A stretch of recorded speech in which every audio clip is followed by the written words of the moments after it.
This video is brought to you by Instant Gaming. Instant Gaming is a digital-only retailer that provides official game keys at a huge discount across various gaming platforms. Click below for the link to their website or stick around to the end of the video to learn more. When a game studio makes a game, they have two options.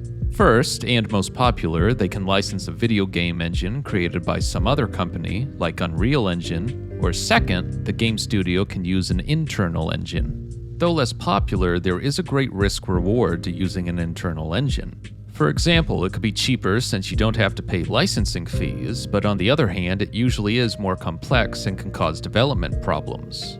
In Square Enix's case with Luminous Engine, it did more harm than good. Now, I cannot help but look at the engine as wasted potential. There are only two games that used Luminous Engine, Final Fantasy XV and Forspoken. Final Fantasy XV on PC still holds up ridiculously well even today. However, Forspoken was the game that showed the incredible potential of Luminous Engine.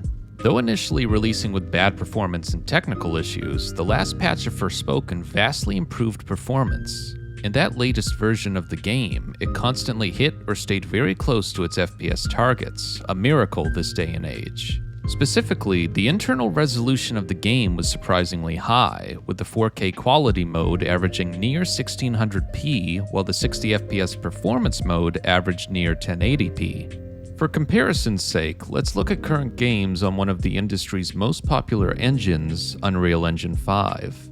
Looking at most any Unreal Engine 5 titles, those games are incredibly heavy and taxing. Further, performance is often an issue, not just in FPS, but also in the internal resolutions of the game. Look no further than the Oblivion remaster. The internal resolutions are much lower, and in the Series S's case, as low as 360p. Of course, Forspoken was not on the Series S or X, but you get the point. In general, Unreal 5 games are incredibly demanding. I also want to briefly compare Luminous Engine to Square's other internal engine running Final Fantasy XVI. Though 16 has a higher graphical fidelity, it comes at the cost of a lower internal resolution and ultimately performance. Given that Final Fantasy XVI is far more linear than Forspoken or Final Fantasy XV, this all shows how good Luminous Engine can be. Unfortunately, Luminous Engine is all but dead moving forward. So, how did it get to this point? Well, the history of Luminous Engine is inherently tied to Final Fantasy XV's development. I've come up with a new recipe. However, Final Fantasy XV's development problems have been discussed at length and are well known, so I'll only give the SparkNotes version. In the late 2000s, Square had its most notorious announcement, where they proclaimed they were developing the Fabula Nova Crystallis series, which would essentially be composed of 3 games. Final Fantasy XIII, Final Fantasy Versus 13, and Final Fantasy Agito. The idea was that these 3 games would share common lore, and that they'd all be developed by different Square Enix teams. The first, and arguably the only one to come out, was Final Fantasy XIII, which at the time used Square's internal engine, called Crystal Tools. Meanwhile, the team developing Final Fantasy Versus 13 was also using the same engine for their game. However, it was evident to the team that the Crystal Tools engine was simply not working for Versus 13, and it had to be changed. They were in luck because a separate team at Square Enix was creating Luminous Engine and would begin showing it off in 2012 with a tech demo called Agni's Philosophy. Around this time, Versus 13's development team chose to switch from Crystal Tools to Luminous Engine. When this happened, the development team for Luminous Engine was moved over to Versus 13's development. This all made sense because they could work on the engine and provide troubleshooting for the game's development. But, as you might assume, more problems arose. Final Fantasy Versus 13 was rebranded to be Final Fantasy XV, and a new director, Hajime Tabata, was appointed to lead development on the game. He essentially had a little over 3 years to deliver the game, so everyone finally had to agree on concrete concepts in order to release the game in a timely fashion.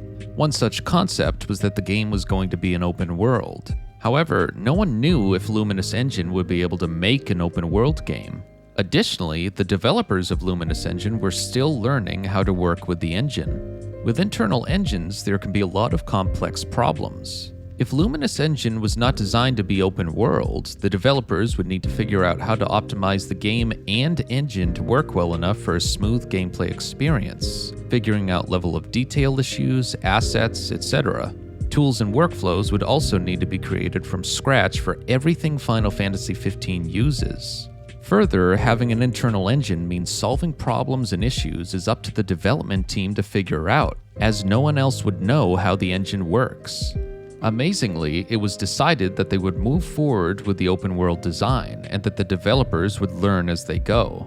Though it was a completely insane way to develop a game, everything about the situation was insane, so it was par for the course. Somehow, against all odds, the game came out in November 2016, and Final Fantasy XV was a massive success. Though the performance itself was not stellar, Final Fantasy XV remains as one of the best-looking games on last-gen systems, a real feat considering its open world. Then it was later ported to PC, where Luminous Engine was updated with the help of NVIDIA. To this day, it's a great showcase for what this engine was potentially capable of.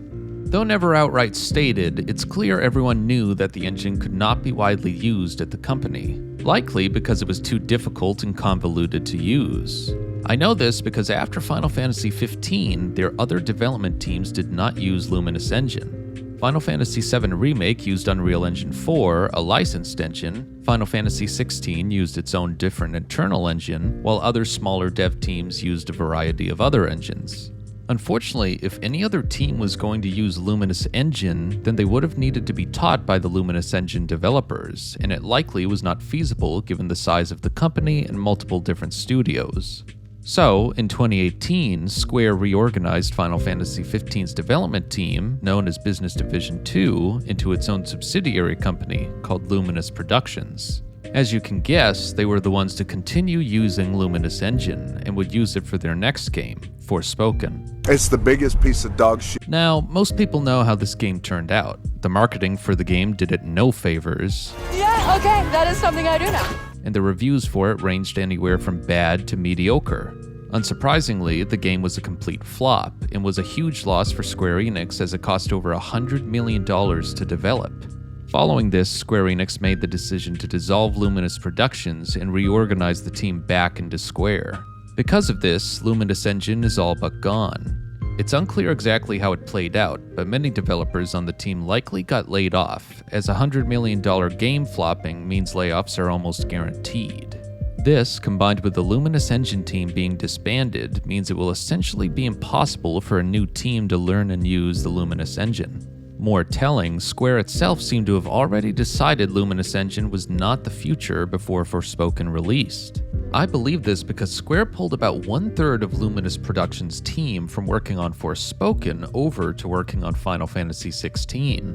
Losing so many developers meant this was likely the main cause of Forspoken's unpolished technical issues at launch. Square was fully aware of what they were doing and knew it could compromise Forspoken. Now, from a business perspective, it does make sense to have their dev teams focus on learning one or two engines and get good at them. Final Fantasy VII Remake was using the incredibly user-friendly Unreal Engine 4, while Final Fantasy XVI was using a version of Final Fantasy XIV's engine. Since the development team of 16 was the same for 14, it was an engine they knew incredibly well. Thus, it does not make sense to have a third complex engine, especially when Remake and 14 were incredible successes, while Forspoken was not. It is simply a shame because Luminous Engine had incredible potential. To this day, Final Fantasy XV is a graphical showcase, and we saw evidence of Luminous Engine putting out a modern open-world game with really good performance. Eventually. But in the end, Square stopped seeing value in it, and it's not surprising to see them abandon the engine. Even so, it is sad to see Luminous Engine end.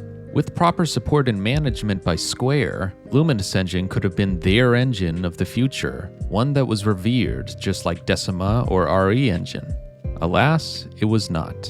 In the end, it was simply wasted potential. Thank you all for watching, and I'll see you in the next video. Instant Gaming is a digital-only retailer that provides official game keys across various gaming platforms. By buying in bulk and being digital only, Instant Gaming offers a wide range of games and products at a discount. Thanks again to Instant Gaming for sponsoring the video.